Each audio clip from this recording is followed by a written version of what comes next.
அனைவருக்கும் ஆதித்ய சொர்ணலக்ஷ்மியின் அன்பான வணக்கங்கள். இந்த பதிவு ஒரு சிறப்பான பதிவு. நட்சத்திரங்களின் குணநலன்களையும் ஒவ்வொரு தசா புத்தியில் அந்த நட்சத்திரங்கள் என்ன மாதிரியான பலன்களை தரவிருக்கும் என்பதையும், அந்த நட்சத்திரங்கள் என்ன வகையான கர்மாவை சுமந்து வருகுது, ஒருத்தருடைய வாழ்நாள் முழுவதும் பிறப்பிலிருந்து அவங்க வாழ்நாள் முழுவதும் என்ன மாதிரியான தசா புத்திகளை அவர்கள் எதிர்கொள்வார்கள், என்ன மாதிரியான பலன்கள் நடக்கும், என்ன மாதிரியான குணநலன்களுடன் இருப்பார்கள், இதை எண்ணியலுடன் எவ்வாறு இவங்க தொடர்பு படுத்தி அவங்க வாழ்நாள் பலன்களை அறிந்து கொள்ளலாம் என்பதை இந்த பதிவின் வழியாக தெரிந்து கொள்ளலாம். அன்பர்கள் இந்த பதிவினை பொறுமையாக கேட்க வேண்டியது தான் நீங்கள் செய்ய வேண்டியது. இந்த பதிவினை முழுமையாக கேட்டு எந்தெந்த காலகட்டம் உங்களுக்கு வரக்கூடிய தசாபுத்திகளில் நீங்கள் எப்படி இருந்து கொள்ளலாம், மற்றும் அந்த கிரகங்கள் 9 கிரகங்களும் உங்கள் பிறப்பு ஜாதகத்தில் எப்படி இருக்க போகுது, அதையும் வைத்து உங்களுடைய பலாபலன்களை சுய ஜாதகத்தை ஆய்வு செய்யும் பொழுது இது ஒரு வானிலை அறிக்கை மாதிரி தான். அந்த காலகட்டங்களில் நீங்கள் தைரியமாக கடந்து வந்துடலாம். ஒரு நல்ல தசாபுத்தி நடக்குது, பலன்களை ரெட்டிப்பாக்கிக் கொள்வதற்கும், இல்லை ஒரு சாதகமற்ற சூழ்நிலை நடக்குது, அந்த காலகட்டங்களில் நம்மளை சுற்றி ஒரு பாதுகாப்பு வளையத்தை போட்டுக்கொள்வதற்கும் இந்த பதிவு உங்களுக்கு சிறப்பாக பயன்படும் சொல்லலாம். இதில் சொல்லியிருக்கின்ற எளிமையான பரிகாரங்கள், அதே போல் ஒரு இறை வழிபாடுகள், அது மட்டும் இல்லாமல் இதில் இருக்கக்கூடிய அந்த நட்சத்திரத்திற்கான பறவை, விருட்சம், யோனி இவற்றை நம்ம அன்றாட வாழ்க்கையில் இதில் சொல்லியிருக்கின்ற முறைப்படி நீங்கள் பயன்படுத்தும் பொழுது உங்களுக்கு சிறப்பான வாழ்நாளில் முன்னேற்றத்திற்கு இவையெல்லாம் ஒரு உந்துதலாக இருந்து உங்களுக்கு விரைவாக முன்னேற்றத்தை தருவதற்கு இவையும் ஒரு வகையில் உங்களுக்கு சிறப்பாக பயன்படும் அப்படின்னு சொல்லலாம். பூச நட்சத்திரத்துக்குரிய சிறப்பான பலன்களை காணவிருக்கிறோம். பூச நட்சத்திர வரிசையில் 8வது நட்சத்திரமாக வரும். ஏன்னா சனியினுடைய எண்ணும் 8 தான். அது ரொம்ப இங்கே கோஇன்சிடெண்ட்டாக ரொம்ப சிறப்பாகவே அமையும். இதனுடைய நட்சத்திர அதிபதி சனி பகவான், இதனுடைய ராசி அதிபதி சந்திரன். பூச நட்சத்திரத்தில் பிறந்தவங்க நேர்மையானவர்கள், சிறந்த அறிஞர்கள், ஆன்மீகவாதிகள் அப்படின்னு சொல்லலாம். இவங்க சொன்ன சொல்ல காப்பாற்றக்கூடியவர்கள், யாருடைய பொருளுக்கும் ஆசைப்படாதவர்கள் அப்படின்னு சொல்லலாம். இவங்க குரு இந்த ராசியில் உச்சமடையும். செவ்வாய் என் போராளியான கோபத்திற்கும் முரட்டு பிடிவாத குணத்திற்கும் காரணமான செவ்வாய் இங்கே தாய்மையால் நீசமடைகிறாரு, அன்பால் இங்கே சரண்டு. அப்போ இந்த பூச நட்சத்திரக்காரர்கள் அன்பு யாரானா கொடுத்தாங்கன்னா அது உண்மையாக பொய்யான்னு கூட பார்க்க மாட்டாங்க. அவங்கக்கிட்ட சரண்டர் ஆகிடுவாங்க. அனைத்து உயிர்களிடமும் அன்பு காட்டக்கூடியவர்கள் இவர்களே சொல்லலாம். என்னுடைய அதிதேவதை குரு, அதனால் பிரபஞ்சத்தினுடைய அறிவாற்றலே இவங்கக்கிட்ட அதிகப்படியாக இருக்கும் அப்படின்னு சொல்லலாம். இவங்க பெரும்பாலும் சண்டை சச்சரவு பழிவாங்க குணம்லாம் இவங்கக்கிட்ட இருக்கிறது கிடையாது. மதர் கேரிங், சந்திரன்னாலே என்னங்க தாய்மை அப்படின்னு சொல்லிடும். அந்த மாதிரி ஒரு தாய்மையான அன்பு இருக்கும் இவங்கக்கிட்ட. மற்றவர்களும் அன்பு காட்டுவாங்க, இவங்களும் மற்றவங்கக்கிட்ட பிரியமாக இருப்பாங்க. இவர் நல்ல ஒரு பிள்ளை, ஒரு பேரனாகவும், இல்லை ஒரு நல்ல சகோதரன் சகோதரியாகவும் இவங்க இருக்கக்கூடியவங்க. ஏன்னா சனி இங்கே சிறப்பாக இருக்கணும். சனி சிறப்பாக இருக்கிற பட்சத்தில் இவங்களுக்கு வாழ்வில் எப்பேற்பட்ட சூழ்நிலையும் கொஞ்சம் அப்படியே கடந்து வந்துடுவாங்க, தாக்கு பிடித்து அப்படின்னு சொல்லலாம். இவங்க ஒருத்தரை அன்பால் நேசிச்சிட்டாங்கன்னா அவங்களுக்கு தேவையானதெல்லாம் பார்த்து செய்யக்கூடியவங்க. அவங்க மனசுக்கு பிடிச்சிருச்சுன்னா சரண்டர் ஆகிடுவாங்க, பிடிக்கலையா அவங்க இருக்கிற பக்கம் கூட திரும்பி பார்க்க மாட்டாங்க. அதே போல் இவங்களை சின்ன வயசுலேருந்து என்ன பண்ணணும்னா, அந்த சோம்பல் மட்டும் அவங்களுக்கு இருக்கக்கூடாது. ஏன்னா ஆரம்பத்திலேயே அவங்களுக்கு சவிதசை வந்துடும். இந்த சோம்பல் இல்லாமல் பெற்றவர்களை இவங்களை கண்ணும் கருத்துமா ஒரு நண்பன் மாதிரி இவங்ககிட்ட பழகிடணும். அவங்க என்ன பண்ணுறாங்களோ அதையே பார்த்து இவங்க ரிஃப்ளெக்ட் பண்ணுவாங்க. பெற்றோர்கள்லாம் இவங்க எதிரில் கோவமாக பேசுகிறதோ, கணவன் மனைவி சண்டை போட்டுக்கிறதெல்லாம் பிள்ளைங்க எதிரில் வச்சுக்கக்கூடாது பெரும்பாலும். அதே போல் இவங்க இருக்கும்போது செய்யக்கூடாது. ஏன்னா அதே கோபமும் முரட்டுத்தனமும் இவங்களுக்கும் வந்துடும். அப்படின்லாம் இவங்களை கூட இருந்து கைட் பண்ணி இவங்களுக்கு ஒரு நல்ல ஒரு விளையாட்டுலேயோ, இல்லை ஒரு உடற்பயிற்சி, யோகா அந்த மாதிரின்னு சின்ன வயசுலேயே அவனை மோல்டு பண்ணும்பொழுது நல்ல பேர் புகழ் அடையக்கூடிய வாய்ப்பும் இருக்குது அப்படின்னு சொல்லலாம். இவங்க சிறப்பாக கல்வி கற்கும் ஞானம் உடையவர்கள். அது மட்டும் இல்லாமல் இவங்க கடுமையாக உழைத்து வாழ்வில் முன்னேறக்கூடியவர்களும் அப்படின்னு சொல்லலாம். இவங்க எதை எதிர்பார்த்தாலுமே அதை இவங்க அடைஞ்சிருவாங்க. இவங்களுக்கு எந்த வகையிலையாவது ஒரு பொருளாதாரத்தில் பின்தங்குறாங்களா, இல்லை ஒரு ஆள் பலம் தேவையா, அது எந்த வகையிலையாவது கிடைச்சிடும். குடும்ப உறுப்பினர்களாகுது, இல்லை திருமணமான பிறகு மனைவி வழியிலையாவது இவங்களுக்கு எந்த வகையிலையாவது ஒரு வகையில் இவங்களுக்கு உதவி கிடைக்கும். அந்த உதவியும் கிடைச்சி இவங்க முன்னுக்கு வந்துடுவாங்க. அப்படி பெற்றோரே வந்து நம்ம பிள்ளையால் அந்த காரியத்தை பண்ண முடியுமா, இல்லை சொன்னாங்கன்னா உன்னால் அந்த காரியம் செய்ய முடியாது அப்படின்னு சொன்னால் கூட இவங்க அந்த காரியத்தை செய்யக்கூடிய ஆற்றல் மிக்கவர்கள், மனோதிடம் உடையவர்கள் அப்படின்னு சொல்லலாம். அதே போல் இவங்கக்கிட்ட அன்பால் என்ன காரியம் வேணாலும் சாதித்துக்கலாம். முரட்டுத்தனமாக சொன்னோன்னா அந்த இடத்துல அந்த காரியத்தை வந்து இவங்க வந்து செய்ய மாட்டாங்க. அது மட்டும் இல்லாமல் இவங்க வந்து ராகுவின் கர்மப்பதிவு கொண்டவர்கள். இந்த ராகு கர்மப்பதிவு இவங்களுக்கு ஏன் வருது அப்படின்னு கேட்டிங்கன்னா, இவங்க தலைமுறையாக இந்த பித்ரு காரியங்களை வந்து சரிவர செய்யலைன்னா அந்த ராகுவின் கர்மப்பதிவு வந்துடும். அதனால் என்னென்னா இவங்க குடும்பத்தில் வந்து ஒரு சாமி ஆடுறவங்க, குறி சொல்கிறவங்க, இல்லை கோயிலுக்காக குடும்பத்தையே விட்டு ஒரு ஆன்மீக நாட்டம் கொண்டு சென்றவங்க, குடும்பம் குழந்தைகள்லாம் விட்டு இந்த சாமியாராக போயிடுறது, அப்படி இல்லை கோயில் காரியங்களை எடுத்து செய்கிறவங்க, கோயிலை கட்டி கும்பாபிஷேகம் பண்ணுறவர்கள்லாம் இவங்க குடும்பத்தில் இருப்பாங்க. அது மட்டும் இல்லாமல் இவங்க நல்ல உணவு பிரியர், உணவு சாப்பிட்றதுலேயே ரொம்ப விருப்பமாக இருப்பாங்க. சமையல் கலை நல்லா தெரியும், இல்லை இவங்களே செய்வாங்க, இல்லை இவங்க குடும்பத்தில் யாருக்காவது தெரியும் அப்படின்னு சொல்லலாம். இவங்க வந்து பித்ரு காரியங்களை வந்து முறையாக செய்யணும். இவங்க குடும்பத்தில் இவங்களாவது இனிமேல் வந்து பித்ரு காரியங்களை வந்து முறையாக செய்யும்பொழுது இந்த தோஷம் வந்து இவர்களை விட்டு நீங்கும்னு சொல்லலாம். வருடத்திற்கு ஒரு முறை வரக்கூடிய திதிகளில் இவங்க முன்னோருக்கு திதியை செய்வதன் மூலமும், ஏன்னா வம்சாவளியாக அது வந்து தலைமுறையாக அந்த பாதிப்பு இருக்குது, அதை செய்வதன் மூலம் இவங்க வந்து நீக்கிக் கொள்ளலாம். பல மொழிகளை வந்து கற்றுக்கொள்ளலாம். இவங்க வந்து நம்ம வீட்டில் வந்து அந்த பேசுகிறவங்க நண்பர்கள் இவங்களுக்கு வந்து உதவியாகவும் இருப்பாங்க. வேற்றுமொழி பேசுபவர்களும் மற்றவர்களும் இவங்களுக்கு வந்து நண்பர்களாக இருக்கக்கூடிய வாய்ப்பு இருக்குது. இவங்க வந்து ஒவ்வொரு ஜென்மாவிலையும் இவங்க ஆன்மீகத்திலையும் இந்த ஸ்பிரிச்சுவல் லைன்லேயும் வந்து அதிகப்படியான உச்சநிலையை அடைவதற்கு வந்து இவங்க முயற்சி செய்து கொண்டு வந்து இருக்கிறாங்க அப்படின்னு வந்து சொல்லலாம். இவங்களுக்கு எப்பவும் வந்து என்ன மாதிரியான ஃபீல்டில் இவங்க எல்லாருமே பொதுவாக அனைத்து ஃபீல்ட்லேயும் இருக்கிறாங்க. இவங்க ஜோதிடம், கலைத்துறை, மருத்துவம், எலக்ட்ரிக்கல் அண்ட் எலக்ட்ரானிக்ஸ், வெளிநாடு, இராணுவம், போலீஸ், யூனிஃபார்ம் போட்ட தொழில் அனைத்துலேயுமே இவங்க வந்து இருப்பாங்க அப்படின்னு சொல்லலாம். வங்கிப் பணி, ஆசிரியர் பணி, அது மட்டும் இல்லாமல் கேட்ரிங்கும் ஏற்கனவே சொல்லியிருக்கிறோம். இவங்க விமானம், கப்பல் படையிலையும் இருக்கக்கூடியவங்க வந்து நிறைய பேர் இருக்கிறாங்க. இவங்க விவசாயத்தில், கால்நடை வளர்ப்புலையும் வந்து ரொம்ப ஆர்வம் இருக்கும். அது மட்டும் இல்லை, இவங்க சினி ஃபீல்டில் நிறைய பேர், ஏன்னா கலைகள், சந்திரனாலே கலைகள் இல்லையா, அதுமாதிரி கதை கவிதை எழுதுறது, பாடல் எழுதுறது, அது மட்டும் இல்லாமல் நடிகராக கூட வரதுக்கு டைரக்ஷன், எல்லா ஃபீல்ட்லேயும் வந்து ஜொலிக்கக்கூடியவர்கள் அப்படின்னு வந்து சொல்லலாம். மருத்துவத்துறையிலையும் இதில் வந்து பெரிய பெரிய நல்ல பேர் புகழ் பெற்றவங்களும் இருப்பாங்க. அதே போல் அரசியல், அரசுத்துறை, அரசாங்கத்துலேயும் இவங்க நல்ல பதவி, தலைமை பதவியை வகிக்கக்கூடியவும் இருக்கிறாங்க.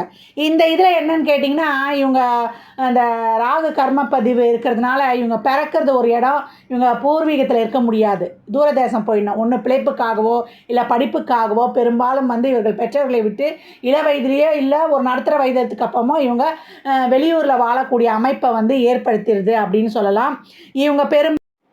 இவர்களுக்கு இன்ட்யூஷன் பவர் உண்டு. பின்னால் வரக்கூடியதை முன்னாலே அறியும் ஆற்றல் திறம் மிக்கவர்கள். இவங்க குடும்பத்தில் வந்து சூசைட் பண்ணவங்க, திடீர்னு வாகன விபத்தில் இறந்தவங்க இருக்கக்கூடிய வாய்ப்பு அதிகம். அதே போல் கேன்சரால் பாதிக்கப்பட்டவங்களும் அதிகம் இருப்பாங்கன்னு சொல்லலாம். ஏன்னா ராகு கேதுக்கள் வந்து ஸ்கேன், எக்ஸ்ரேக்கெலாம் கட்டுப்படாத கிரகம். இந்த ராகுவின் கர்மப்பதிவு கொண்ட நட்சத்திரம் வேறு இல்லையா, அதனால் இந்த தாக்கம் இவங்க வம்சாவளியில் வரக்கூடிய வாய்ப்பு அதிகம் இருக்குதுன்னு சொல்லலாம். இதை தவிர்ப்பதற்கு கருஞ்சீரகத்தை கஷாயமாக சாப்பிட்டு கொண்டு வரலாம்.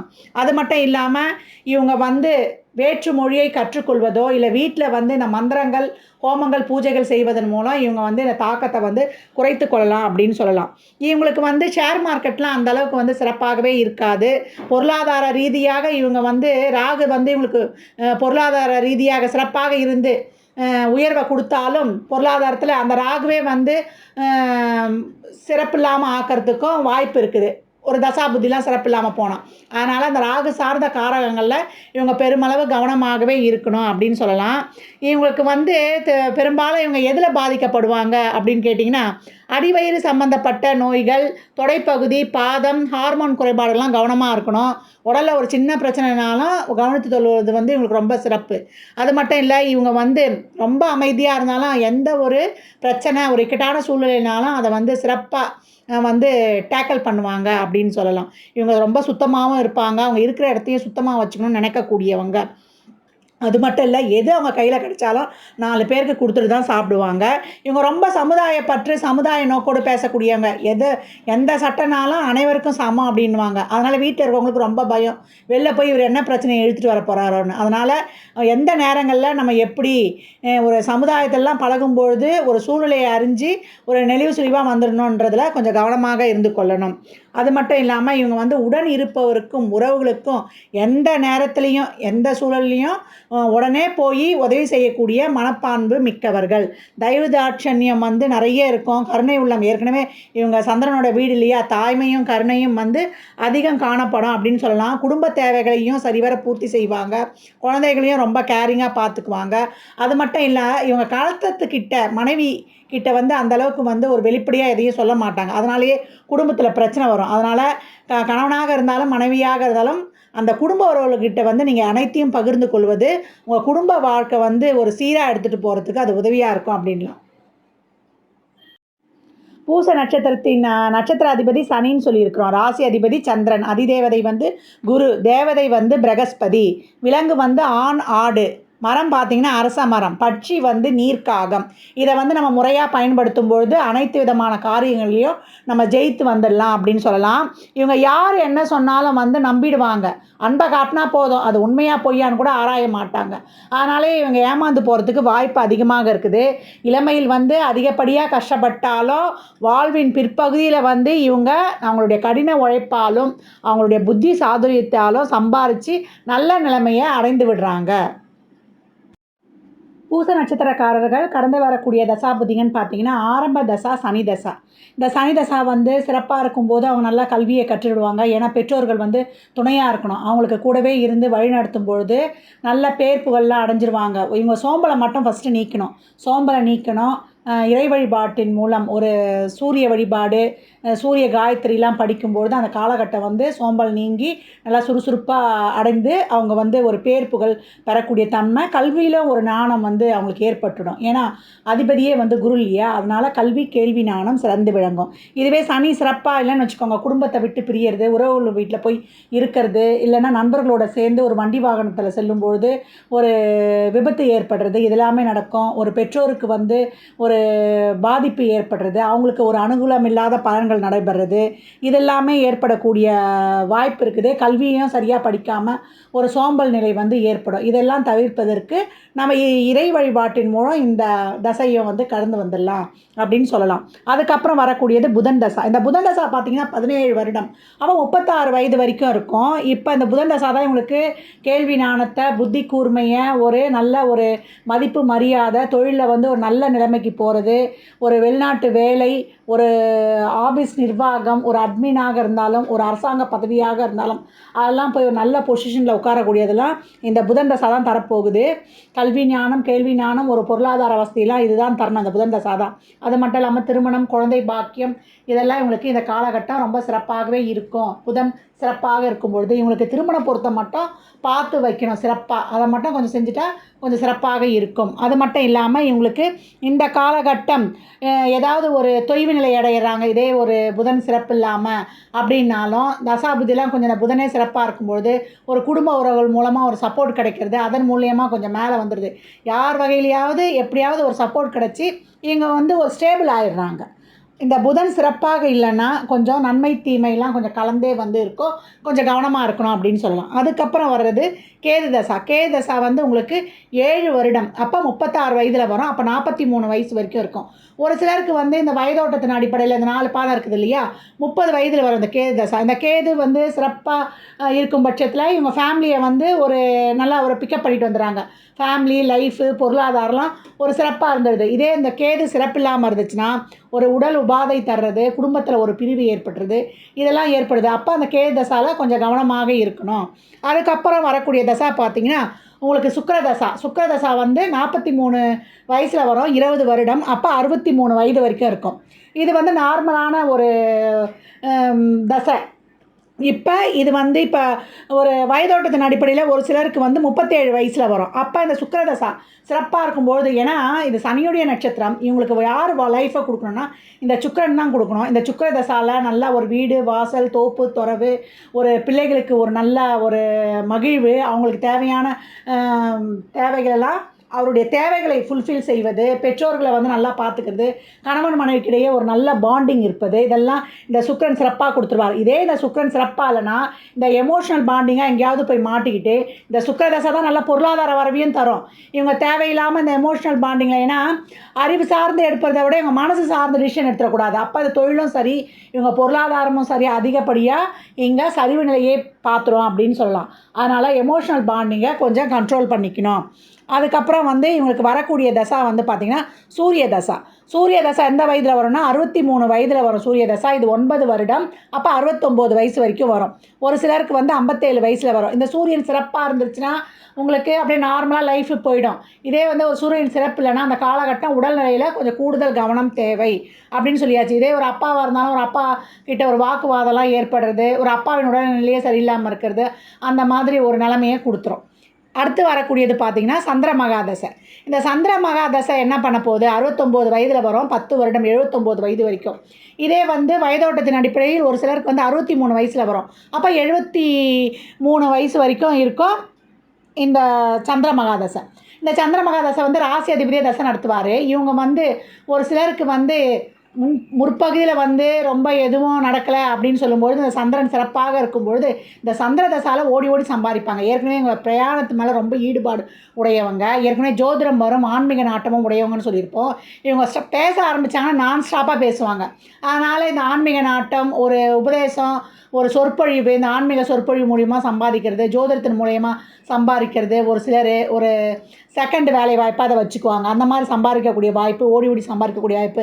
என்னம்மா 73 வயசுல செய்வோமா? தாராளமா செய்யலாம். சந்திரன் சிறப்பாக இருக்கிற பட்சத்தில. இதே சந்திரன் சிறப்பா இல்லன்னா, குடும்ப உறவுகள்லயே ஒரு பிரிவு, இல்ல உடல்நிலையில ஒரு பாதிப்பு, இந்த சைனஸு, ஆஸ்மா, வீசிங் ட்ரபுளு, அதேபோல உங்களுக்கு ஒரு ஸ்கின் அலர்ஜி, ஒத்த தலைவலி இதெல்லாம் வரக்கூடிய வாய்ப்பு இருக்கு. அந்த காலகட்டம் உடல்நிலையில கூடுதல் கவனம் இவங்க ஞாபக மறதியும், சோம்பேறித்தனமும் கொஞ்சம் அதிகம் காணப்படும். இதை நீக்கிக் கொள்வதற்கு தேவையான பயிற்சிகளை எடுத்துக்கொள்வது ரொம்ப சிறப்பு. அதில மட்டும் இவங்க கவனமாக இருந்தாங்கன்னா, வெற்றிய சீக்கிரம் பெற்றுடலாம். இவங்களுக்கு சிற்றின்ப நாட்டம் ஆரம்ப காலத்தில் அதிகம் காணப்பட்டாலும், இவங்க ஒழுக்க சீலராகவே இருக்கிறாங்க. இவங்க சேமிப்பு எப்பவும் கையில வச்சுக்கணும்.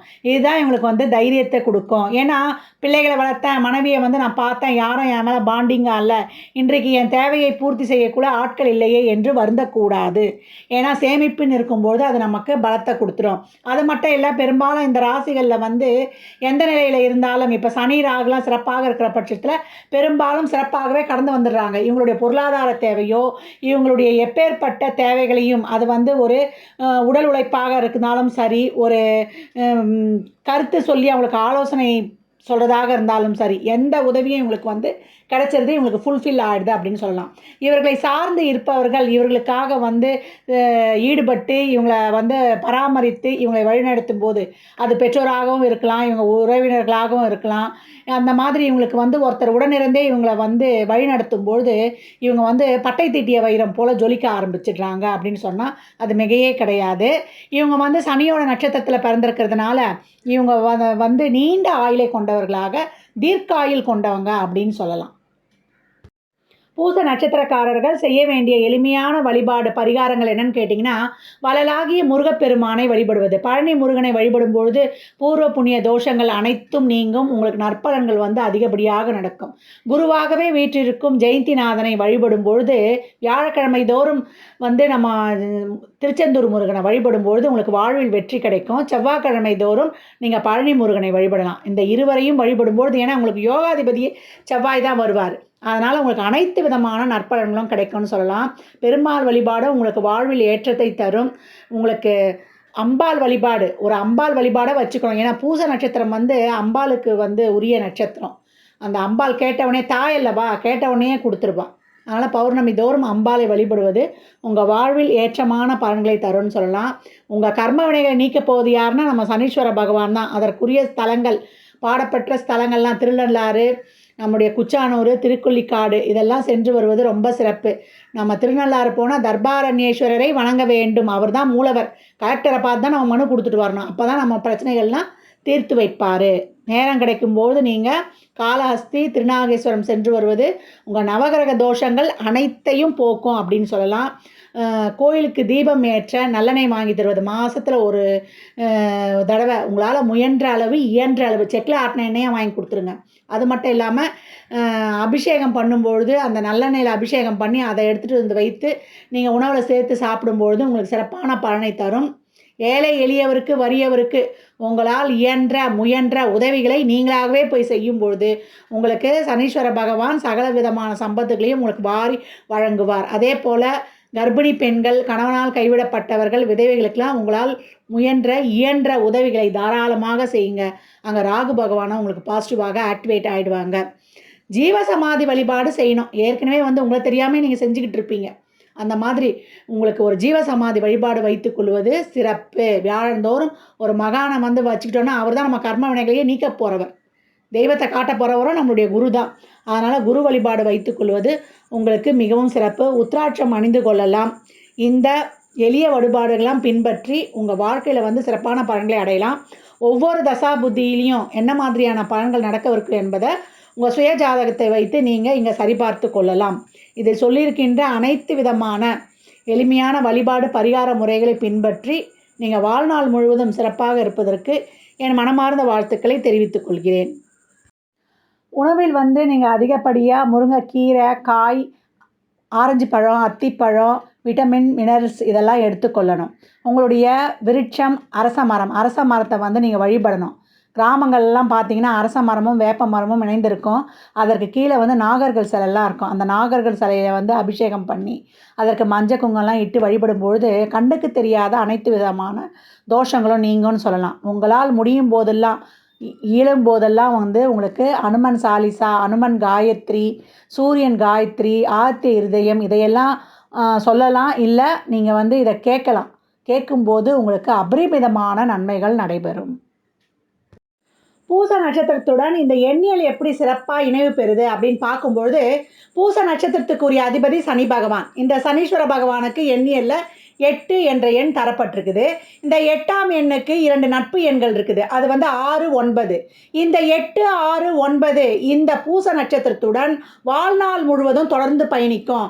இது இவங்க பிறப்பு நாளாகவும் இருக்கலாம், கிழமையாகவும் இருக்கலாம், ராசி நட்சத்திரம் லக்னமாகவும் இருக்கலாம், அந்த ஓரையாகவும் இருக்கலாம், அந்த நேரமாகவும் இருக்கலாம். எந்த வகையிலேயாவது இந்த எண்கள் தொடர்பு பெறும். அவங்க வாழ்நாள் முழுவதும் அனைத்து ஈவெண்ட்லேயும் அவங்க உறவுகள், அவங்க தொழில், அவங்க பொருளாதாரம் சார்ந்த அனைத்து நிகழ்வுகளையும் இருக்கும். இது எப்படின்னா இவங்களுடைய சோல்மேட், இவங்களுடைய உற்றார் உறவினர், இவங்களுடைய கலத்தரம், குழந்தைகள் இவங்க பிறந்த டேட்டாக இருக்கிறது, சொன்ன மாதிரி அதன் கிழமையாக இருக்கிறது. அது மட்டும் இல்லாமல் அன்றாட வாழ்வில் இவங்களுடைய கதவு எண், வண்டி எண், பேங்க் பாஸ்புக் நம்பர், ஸ்கூலில் சேர்ந்தது, தொழிலில் சேர்ந்தது, அந்த மாதிரி டேட்டு, வண்டி எண் இதெல்லாம் இருக்கிறது. அவங்களுக்கு சாதகமான நேரத்துலையும் இல்லை ஒரு சாதகமற்ற நேரத்துலையும் இந்த எண்கள் எந்த வகையிலையாவது தொடர்பு பெறும். இப்போ 8 என்ற எண் சொல்லும் பொழுது 8, 17, 26.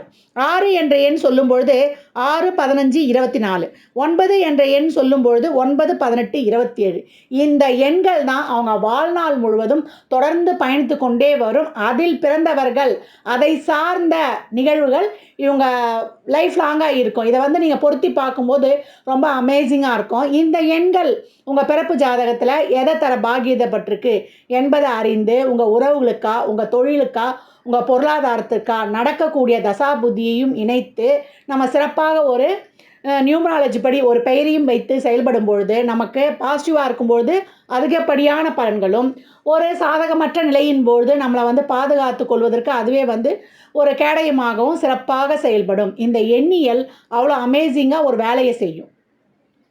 பூச நட்சத்திரக்காரர்களுடைய விலங்கு என்னன்னு கேட்டிங்கன்னா ஆடு. இந்த ஆடுக்கு தேவையான உணவை வாழ்நாள் முழுவதும் அளிப்பது உங்களுக்கு சிறப்பான பலனை தரும். அது மட்டும் இல்லாமல் அந்த மாமிசத்தையும் சாப்பிடக்கூடாது, ஆட்டு மாமிசத்தையும். ஏன்னா உங்களுடைய விலங்கு இல்லையா, அதற்கு நம்ம எந்த விதமான தீங்கும் செய்யக்கூடாது அப்படின்னு நம்ம முன்னோர்கள் சொல்லியிருக்காங்க. ஒரு சிலருக்கு குரு தசா, குரு புத்தி இதெல்லாம் சென்று கொண்டிருந்ததுன்னா அறவே அந்த காலகட்டங்களில் இந்த மாமிசத்தை சாப்பிடுவது தவிர்த்து விடுங்க. உங்களுக்கு நல்ல பலன்கள் நடப்பது தடைபடும். அது மட்டும் இல்லாமல் உங்களுக்கு இதில் சொல்லியிருக்கின்ற அனைத்து விதமான பலன்களும் அந்தந்த தசா புத்தியில அந்த பலன்களே வந்து பெருமளவு நடக்கக்கூடிய வாய்ப்பு அதிகம். அதனால உங்க சுய ஜாதகத்தோடு இத வந்து நீங்க ஒப்பிட்டு பார்த்து கொள்ளலாம். இதில் சொல்லியிருக்கின்ற அனைத்து விதமான எளிமையான வழிபாடு, பரிகாரங்களை பின்பற்றி வாழ்நாள் முழுவதும் நீங்க சிறப்பான பலனை அடைவதற்கு என் மனமார்ந்த வாழ்த்துக்களை தெரிவித்துக் கொள்கிறேன்.